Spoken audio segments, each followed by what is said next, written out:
You are the next contestant on Life Work.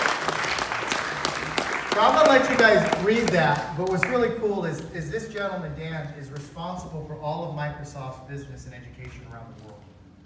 Now, how many students we have here? Right? How many of you guys use Word, PowerPoint, right? All that? I think all of us do, right?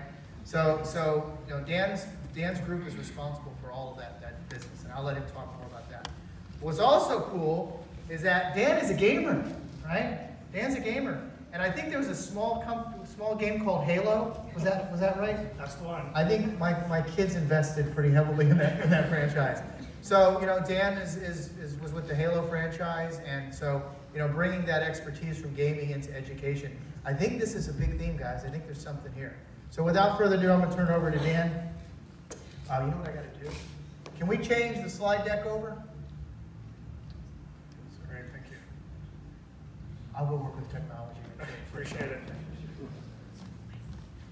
All right, just while we're doing that, I assume it'll pop up at some point. Good evening, everyone. Thanks for coming. Really excited to be here today to talk with everyone, and already had a chance to talk with some people. There we go, as well. So it's been really inspiring and exciting to hear some of the things that are happening. Quick first bit of background around about me that's way more interesting. Yeah, I am from gaming. I spent about 20 years doing game development. Worked in a number of companies like Electronic Arts, Ubisoft, Disney, and obviously Xbox and Microsoft working on Halo. And excuse me, my path to education, as I like to say, was by no means a straight line, as is often the case, right? We take a lot of twists and turns. What was interesting for me, what really made the change, I got interested in education probably about 5 or 6 years prior to making the move, after reading a bunch of data of how some countries were completely overhauling their educational systems. And it was just really, really fascinating to see what some of the results were from just completely breaking the educational model. And when you dig into the modern educational system, as I'm sure many of you have heard a million times, it really has not evolved since the Industrial Revolution, right? It was designed to do something very, very different than what is needed today. So I started getting really, really excited about it and just seeing the potential there for things to change, and I didn't really know what my place in it was going to be. I'm not a teacher. I didn't know, you know, what can I do with my gaming skill set to help in education. So then, you know, an interesting thing happened. I was prototyping some VR gaming, you know, during the course of my day job. So I started doing a bunch of research as to how it affected the brain, right? Like how does VR in particular and AR affect the brain? And I just went down this rabbit hole of this fantastic research about how the brain processed it, and I just started to become like really, really fascinated about what the implications of this could be for education in particular. Now, one of the great things about working about Microsoft, it's a really big company. We do a lot of things. So started having conversations with our HoloLens group, and at the same time, just luck would have it, they were starting to think about education. So we're like, oh yeah, like let's try and figure this out together. And that was it. That was my transition point. And then since then, as I like to say, we moved out of the basement, and you know, we sit in the central education team, where you know, my colleague Anson is here, and you know, he and I work in particular on this ARVR, all 3D in education. Also, you know, our STEM programs, artificial intelligence, data science, quantum computing, higher education, corporate learning, all of that fun stuff. So that's it. That was kind of my path in, and you know, you'll see how that starts to influence some of our thinking as we go through it. All right. Well, okay. Bit of a delay on this. Hey, sorry, bear with me. All right, let's pretend this is my first slide. So, you know, one of the other things that's fascinating about working across the range that we do, right? So we work in K through 12, we work with higher education institutes, and work with corporations as well. And, you know, a common theme that we're seeing, which I'm sure you've seen or heard or read about, is disruption, skills growth. How are we preparing people for all of the changes that are coming? And, you know, there's a lot of research and a lot of data that just shows that things are moving in a very interesting direction. And how do we start to prepare people for that, right? Like I was probably on the cusp of like where you would go to school and have one job for the rest of your life, right? Like that was not true for me, much less people who are younger than me. So, you know, we talk about lifelong learning all the time, right? Like how do you start to engender a love of learning? How do you teach people to learn? How do you just help people to learn things really, really quickly so that they can get what they need and move on? So, you know, learning is something that is with you your entire life, right? It is not a point in time. It's something that everybody in this room is going to have to constantly do, and we want to find ways to help people do that better. And you know, if you look at learning in classical educational models, you know, I was mentioning earlier how it really hasn't changed since the Industrial Revolution. You know, it was really set up for, you know, one-to-many education exists for scale, really more than anything else, right? Like, how do you get to as many people as possible? Ironically, this is the worst possible way for me to be talking to you, right? You're not going to retain most of what I say a couple of weeks down the line, maybe a tidbit here and there. But when you look at what's needed in an educational system down the line, you get to, like, you know, if you're familiar with some of the research on the 6 C's of education, things like creativity, collaboration, critical thinking, all of these comes up. And some schools are starting to take methods to get there, but the bulk of them really are not. And you know, that's a big challenge, and that's a big problem that it's on all of us to help solve. Technology. Okay, so I'm not going to, you know, often when I do this kind of presentation, I spend some time talking about the difference between virtual reality and augmented reality. I feel like you guys probably got all that down, so I'm not going to spend a whole bunch of time talking about that. But you know, what we do like to think about is, you know, Microsoft would call it mixed reality, right? Like, what is the spectrum? So really, just quickly, when we think about this just for level setting, there's really three ways we look at it. One is 3D on 2D screens, right? So how do you get the benefits of 3D just on your laptop or on your computer? And you know, we've got things like 3D Paint that we use for that. We're investing a bunch of time right now into integrating 3D models into PowerPoint. So, you know, just as easily as you would insert a picture or something, you can actually insert a 3D model. And if you don't like our models, talk to Anson, because that's his job. He's constantly building out the library, and teachers love it, right? So, like, rather than just do a flat PowerPoint presentation, you can have things, models and things that move around, and you can start to get some of the benefits. I'll get to the research in a little bit. There's a lot of research that actually shows the benefits of learning through 3D. Then, of course, you know, we've got our virtual reality experiences, which are, you know, very classical things that you're probably all familiar with.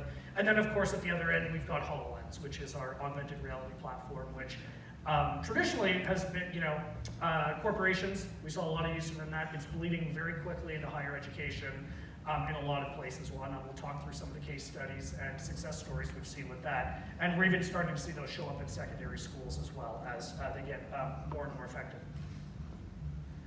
So, you know, just get out of the way. So as you can see, everyone here is kind of at the forefront of something, right? Like this is an area, if you look at where the money is going, how companies like us, we're not the only ones investing in it, and you've probably seen all of the research as to predictions as to how it's going to grow. It grows through success, right? It grows through demonstrating a value. Can you do things more quickly? Can you do things more cheaply? Can you do things more effectively?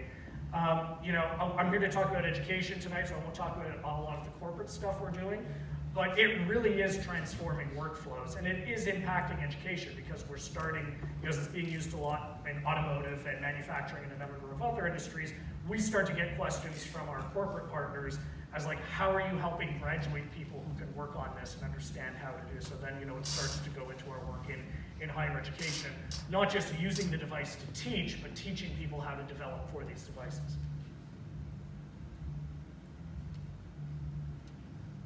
All right. Yeah, now's a good time to come in. There we go. So I'm talking about some examples. So West Coast University, largest nursing school in North America, started using HoloLens in pilots. And they're meticulous in how they went about it because they really wanted to detail and be able to prove, you know, as we were talking about earlier, if you want to spend any money in higher education, you've got to have a good amount of data behind it. So they did a lot of trials, and they've recently moved into full. Like, I actually was at there about a year ago, and it's just incredibly crazy to see like 40 students with HoloLenses on when you don't have one, all walking around and doing stuff. It's like watching a mime class or something, but it is super, super cool. And what they saw was a full letter grade improvement since they implemented this kind of technology. And I mean, that's crazy, right? And that is almost instantaneous that they were able to see these kinds of benefits. So why does the technology work? You know, the Edgar Dale Cone of Learning, yeah, I've used that a bunch of times. I love that. It really, this kind of technology fits right into classical educational theory, right? Where passive learning is not a great way to learn. This gets people active, this gets them doing stuff, it gets them doing things together as well. Case Western, which is another example that we'll talk about, after a bunch of trials has moved to full courses starting this year, where they've got full classes in it, and they've seen some fantastic results. Certainly improvements in grades, 20 to 30%. What was most interesting to me in the research they wanted to do is they were kind of sold by the time they got to going to scale that they were seeing benefits and grades from it, but they actually wanted to do something a little different. They wanted to see how much more quickly could we teach the same content using this. They're like, okay, you know what? We get it. Grades go up with this. Is there a benefit to how much more quickly we can teach? And you know, I think we probably published, or they've published the research, so if you're interested, you can go out there and check it out. But it was great. They did A/B testing, and without going into too much detail, they had one group test. This was it was a test that was going to take place on a cadaver. And by the way, I know way more about cadaver labs than any human being needs to know at this point. But Case was really clever about how they went about adopting it, because they used the technology to offset the cost of maintaining their cadaver labs, which are super, super expensive. So imagine you're in one group, you go about preparing for this test, classic methods, studying on a physical cadaver, and then you take your final test on the cadaver. And then they had a team prepare on HoloLens, and then they took the same test as everybody else on the cadaver. And what was interesting is the data showed, and they're looking to repeat this, they've done this a couple of times, the grade difference in this case was statistically insignificant. They were virtually identical. But the HoloLens team has achieved the same scores in 60% less time. Now, that is crazy. If you're an educator, that is life-changing. So now they're having all of these discussions around curriculum. What does this mean to us from curriculum development? Because we can prepare our students for more things. They're actually, the trial group, they had them doing things they wouldn't normally do until their residency.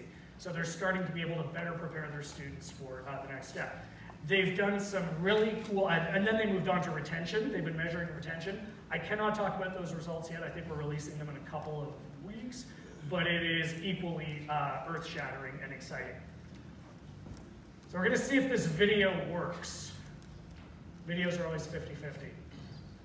Any audio? I don't think they have the audio. Okay, no worries. Imagine Mark is talking. He's our guy over at Case Western. They're talking about implementing it. I'll get out of the way so everybody can see it. You know, they were really a very, very early adopter of the technology. And you know, what's great about the HoloLens, you know, is exactly this, is it's completely hands-free. And they have done a bunch of individual work on it. It's been fascinating to watch a class where you'll have an instructor wearing this device.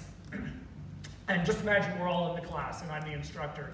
And I'm the only one that can control this hologram that you're seeing around a piece of anatomy. And then they'll split it off into groups, and then you work in groups collaboratively dissecting a heart or something like that. It is just super incredible.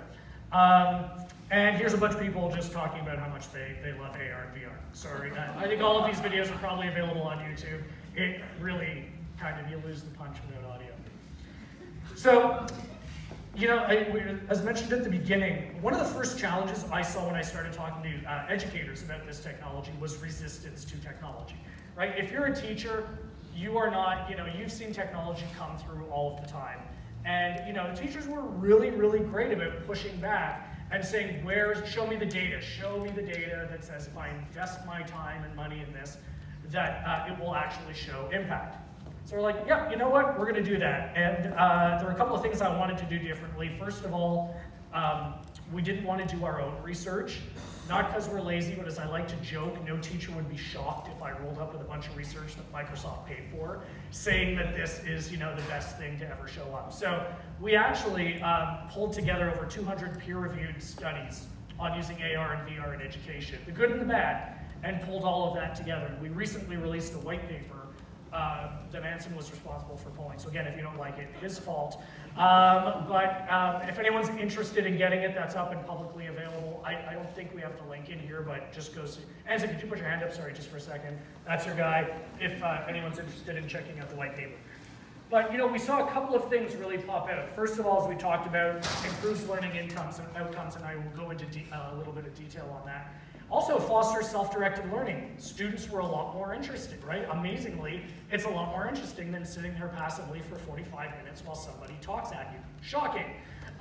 In fact, I will remember, one of the things I'll always remember is chatting with an educator and walking them through the research, which we'll get to in a moment, of like what it does to grades, what it does to retention, and things like that. And the educator saying to me is like, okay, that's great data, but what if that's only because it's so engaging? To which I say, so? Like, why is it a bad thing for students to be engaged and excited about learning? It goes way beyond that. There's actually a lot of science behind it. It basically comes down to cognitive load on the brain. So simply put, it is less hard for your brain to learn stuff, which is not surprising, right? We're not 2D beings by nature, we're 3D beings. And a lot of things are just very, very more easily taken in when learned in 3D. And then finally, creating empathy, right? They're all, like, you can quite literally be put into someone else's shoes through VR. There's a number of really good programs out there that do that. To say nothing, which I won't talk about tonight, non-traditional learning, right? Autistic children, visual learners. There's huge realms of research that show how effective it is in areas like that. And then I start to get excited about some other things, right? Like with eye tracking, what can that mean for diagnosing dyslexic students and helping to treat dyslexic students? There's really, really no end to what this kind of technology can do. This technology, however. Okay, here we go. So, yeah, and then there's like some of these scenarios that pop out. We talk about some of the others. Distance learning is one I'm really, really excited about, right? If you've seen any of the research out there around the challenges of physical space in schools, particularly in higher education, there's a big challenge coming. And current distance learning models are not terribly effective. They're primarily video-based. Dropout rates are super high because you have no cohort, really. You have no one-to-one interaction with fellow students. Whereas with an AR or VR device, you can, and I have in fact, taken a course with a student who's somewhere else. And I just see his outline with me while I'm doing something. It's super interesting. Okay, it turns out we don't actually have it, so I'm going to ramble off stats. So quickly, so what did this research show? So on average, we saw about a 25 to 30% improvement in grades when an AR or VR solution was brought in. 35 to 40% improvement in retention when you tested students who did an AR or VR experience versus traditional, test them 2-3 weeks down the line. Retention was much, much higher than the classical method. Spoiler alert, the case data shows even better. So all of this data is there. It's really, really fascinating. Now, the warning that I always give to educators is it's still about pedagogy. And what that means is I see a lot of educators get excited about this. And there's two things I'll tell them. Like, first of all, don't go out and buy 40 devices and roll them in your classroom because your head will explode, right? Like, get a couple, start in a library, a computer lab, makerspace. You've got to make it work for you. And the second is that it is still about pedagogy. You cannot just roll these devices into your classroom and think that you're going to see these kinds of results. You have to change the way you teach around this technology to make the most of it. The teacher is still the center of that experience. This cannot replace an educator, so you can't roll it in, put these devices on children's heads and think you're going to see all of this. The best results we see are from teachers and educators who have adapted what they do in the classroom to this technology. So a great example I like to give is, imagine, for example, instead of talking about the Wright brothers for 45 minutes, excuse me, you talk to them for maybe 15 minutes and then put them into an experience where they can live it and do something and see something. It goes back to that cone of learning. That retention is going to be much, much, much higher. And finally, this is just a quote someone shared with me that I really, really enjoy about the potential for technology and education all over. You guys can all read it, but I mean, at the end of the day, it goes back to what I was saying at the beginning. The current model of education was created to allow it to scale. It is not personalized, it is not one-to-one. It's based on rote memorization more than anything else. And everyone in this room is good at different things and learns at different paces and learns differently. And people ask me a lot of the time where I'm obviously passionate and excited about it. I get ridiculously excited about this when we start talking about scenarios where we can weave in things like artificial intelligence into things like our, AR and VR and really start to achieve that dream of a one-on-one tutor for everybody, so that we're starting to level the playing field, and everyone has a great shot at learning from the best people on the planet, regardless of where they are. I believe that is my last. It is not my last slide. Excellent. I'm still going. Actually, I'm going to skip that. And this is just a quote from our CEO that we really like, that really kind of sums up, I think, the potential of the space. I will get it, which is, if you change the way you see the world, you can change the world you see. And isn't that really the promise of this kind of technology and what we're talking about? So that's it for me. I have time. I believe I have some time left for questions. I wanted to power through this and just really get a discussion going more than anything else. So if anyone has any questions, please, yes. So how did your gaming background affect your experience doing this now? Great question. Yeah, so the question was, how does the gaming background affect how we do this? It's interesting. So making the transition, the tech was easy, right? Like that was the easiest part. Obviously, a lot of people use Unity. A lot of people use, some other people use Unreal. These are all engines I'm really, really familiar with. I think a couple of things really pop for me from what comes from the gaming side. First of all, any game developers, former game developers? No, you are more hands than I was expecting. All right. So then right? It's all about creating an experience centered around the player. Let's call them the user for the sake of this argument. So how do you put them in the center? And through the course of a game, what happens? You gradually learn skills that are challenged and then built upon over time. Exactly what you're trying to do if you're creating an educational experience. And I think the other thing that games do really, really well, there's a lot of talk about these, there's obviously future technical skills, and then there's the future skills like creativity, collaboration, critical thinking. But there's other skills that we don't talk about, like grit, like perseverance, like understanding that failure is key to success. And that's all about what games are doing, right? So I think from a design standpoint and putting that user at the center, like anytime I approach some of these experiences, I just still have these at hand. And then there's just understanding the technology and how to do it, right? Like one of the challenges we had early on was getting people that understood how to build 3D experiences.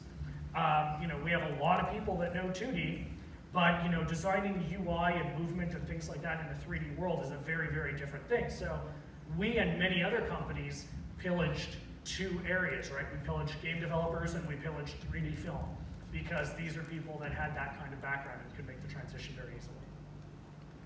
Yes? To what extent have you encountered cost barriers to entry for school districts? Great question. The question was cost barriers. Every day is the answer to it, right? Like the technology is fantastic, it's amazing, but for every district I hear that has bought a HoloLens, I'll hear about another school that's gone to a 4-day school week because they can't afford to pay their teachers, all that time. So cost is absolutely a factor in this. And this is why we try to have that range of solutions, right? Like a HoloLens is an expensive device, certainly not accessible to everybody. Although, like any technology, I like to believe these things will get more and more cost effective. VR becomes a little more effective, and then a little more cost effective, and then you've got the 3D on 2D screens, which anyone with a computer can do. So the cost is a very, very real challenge, right? And we've done a few things to try to get ahead of that. I don't work on the hardware side, so my scope there is very, very limited. But I'll give you an example. So one of the things we've tried to do to make it more cost effective for educators. So Microsoft, we did a pivot probably a little more than a year ago, which I'm very, very proud of, and I think we were the first ones to do it. And I was a very loud critic of my competitor, my frenemies, let's say, in the space, and I include myself. I was the first to include myself in it. I think the VR industry, in particular, did itself a disservice trying to get into education when it came out, because it focused on flashy experiences to show what the hardware can do. Going down to the Titanic or something is super cool. It's an amazing immersive experience, but that is not helping a teacher do what they need to do at the end of the day. So I remember when I drew the line in the sand and I said, we are not going to do anything that does not align to standards, because that's not helping teachers what they need to do, because they are already having a challenging time justifying this thing. If this is not helping them do what they need to do, this stuff's going to end up in a filing cabinet and we all lose. And then there's the chicken and egg problem with content, right? Content is, although it's getting better, it's still not at the point that if I'm your average educator, I can take what's in my head and put it down there. I need to either pay a developer or I need to buy something off the shelf, which is probably not aligned to the content I'm trying to teach. So about a year ago, the other thing we did is we launched, so any educator who buys a Microsoft or Microsoft partnered VR device gets 25 hours of free standards aligned curriculum across a number of things. So, we're trying to increase the value prop and reduce the cost of getting in there. It's not like, hey, yeah, like you get in there, don't worry about having to buy content. We've got that covered, and we'll continue to add to that over time. But the long story short, bluntly, it's still a challenge, right? And I like to say, like any technology, it's going to get better and better and better over time. The early adopters of, if I go back to the HoloLens, are the ones that have successfully offset existing costs using it, like Case Western with the Cadaver Lab. Military is another great example, right? Like places that have that are maybe a little less cost sensitive, or that can offset their current way of doing it. That works in some schools in higher education. That does not work in like a secondary school or your classic K through 12 school. So we're constantly trying to make that better. Yes. Just a quick question, I guess. When we digital divide. Yes. Private schools, public schools, funded schools, not funded schools. What's the political reality of all this? And how is potentially Microsoft and some of the leading companies lobbying, enabling, funding, coercing government to put some money behind this, so there isn't rich kids at private schools are going to be more ready for the future versus kids who have to go to public school? Great question, very important. I wish we had more time to talk to this, because I can talk about this for hours. So the question was around the digital divide. What are we doing to help with this? We have a whole, we have a philanthropic arm, and we have, a group that deals with governments and things like that. That is not, I'm a mere guy in an engineering team. What I can tell you is we are very, very aware of the danger of digital divide. And I'll try to keep it focused on AR and VR, because there are things we are doing around future skills and how do we make sure, if you look at things like data science, artificial intelligence, IoT, how are we making sure everybody gets access to the same kind of thing? It's interesting, when we finished the research on the efficiency of AR and VR in education, and I always remember we're sitting there and we were talking about it, we're super excited because all of this data showing that this can really be a transformative technology. And then we said, like, how do we now make sure we don't make this worse, right? Like, how are we not increasing the divide? To your point, because this is expensive technology, but how do we make sure only certain people don't get access to it? And we're doing things, we donate hardware to schools. About 2 years ago, we launched a libraries program. So we started to think, like, regardless of what school you go to, anybody can go to the library. So we started donating hardware to libraries. We actually opened this up, and libraries across the United States could apply to it. And we would come and just drop off the technology and help you get set up and go.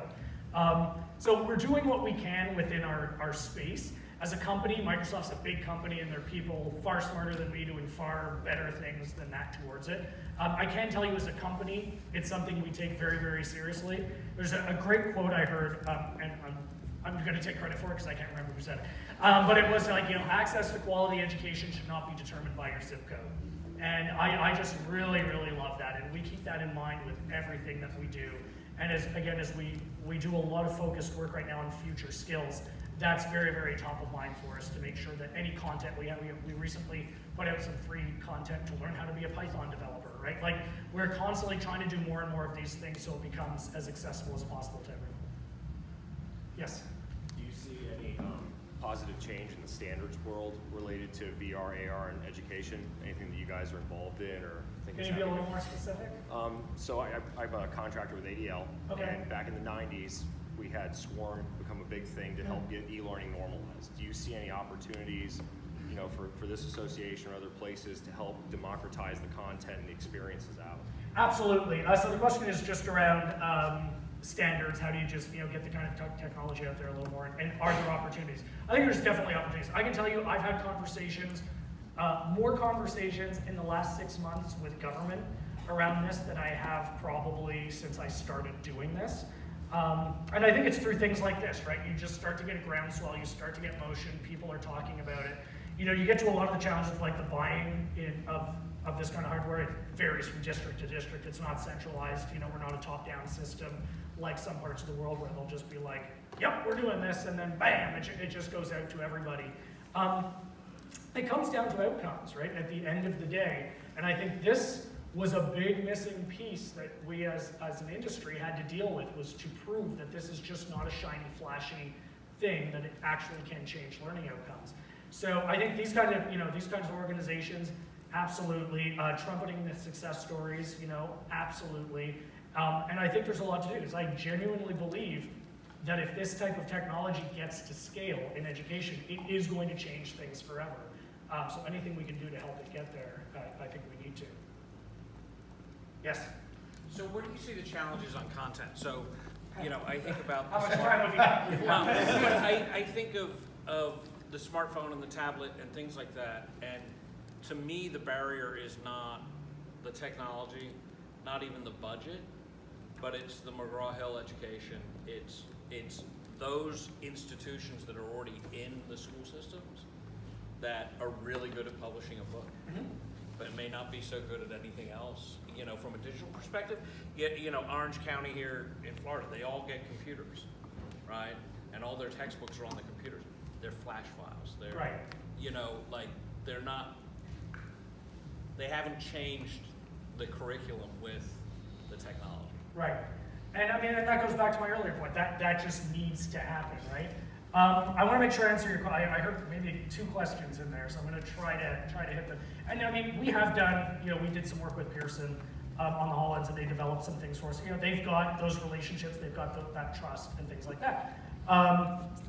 And they did some really, really cool modules. I see, when it comes down to content, I really see 2 problems. One, until recently, we have not done, and I just mean the royal we, a good job making it easy for anyone to create content. I liken it to web pages back in the day, right? You used to need a team to do it, and now you can do one yourself in a little while. We recently released this thing for HoloLens called Guides. If you're not familiar with it, go check it out. That make, like, quite literally anybody can go in there and, you know, create guides anchored onto some kind of physical object or something like that. It's super, super cool. But it's this interesting, as I was saying before, this chicken and egg, and I hear this problem a lot, where I will talk to educators or, you know, schools that want to pick it up, and they're like, oh, we're just concerned that there's not enough content, right? And that we buy these things and they're going to be sitting in a filing cabinet. And then I'll talk to developers, and they'll be like, oh, there's just not enough headsets out there for us to make sure that we can make money on this. So you just hit this blockage point, right? And the example I was giving to this gentleman earlier about us releasing free content, like, these are some of the things we are trying to do to unblock it and get it there.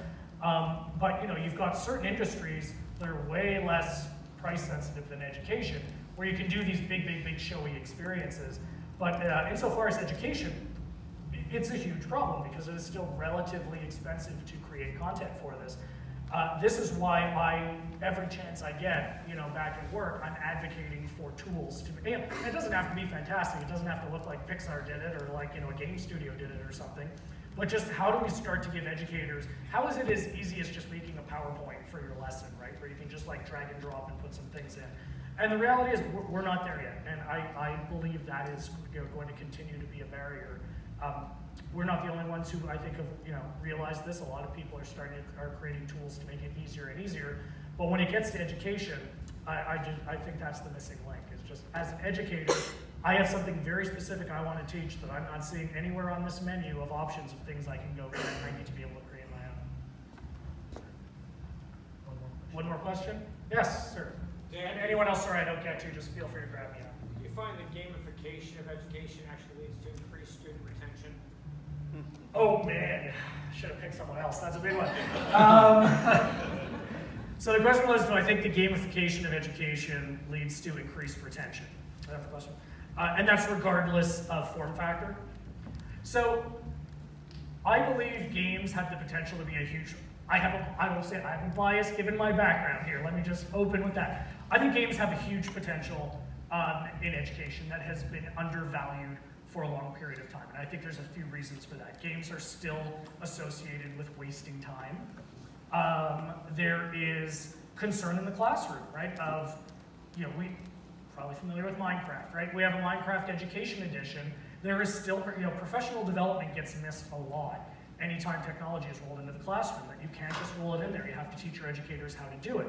I go back to the engagement. If it is engaging and is getting people in there, it's not necessarily a bad thing. So I have a bit of a dodgy answer to your question, which will be on its own, absolutely. I believe there is a huge place. I think games are completely underutilized in the education space, and I think you can do a lot more.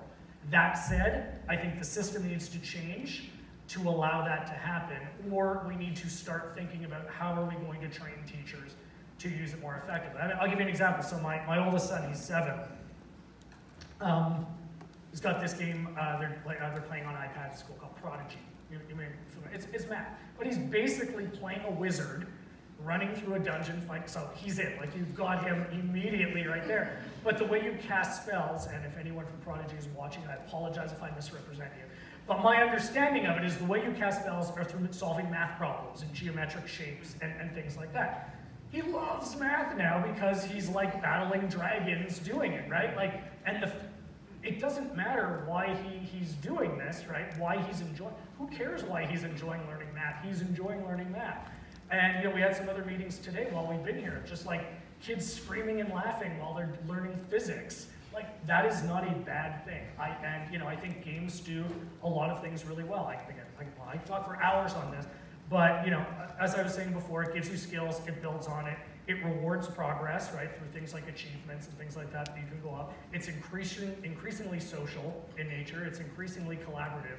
There's a ton that can be done, but the gaming industry still has that stigma that's not associated with the classroom. Long answer to your question, I'm sorry. Yes, I think there's a place for it. All right, I'm out of time. I'm getting kicked out. Thank you very much. Thank you so much, John. Really appreciate it. And remember, the goal of the association is networking. So after the formal part of this event, when we go back out there, please feel free to catch up with Dan. Oh, we're getting some photos here. Getting a panoramic. All you beautiful people. All right. All right. Can we get a quick photo here? Yeah. Oh, can you put a slide up? Let's get a slide up. The next one.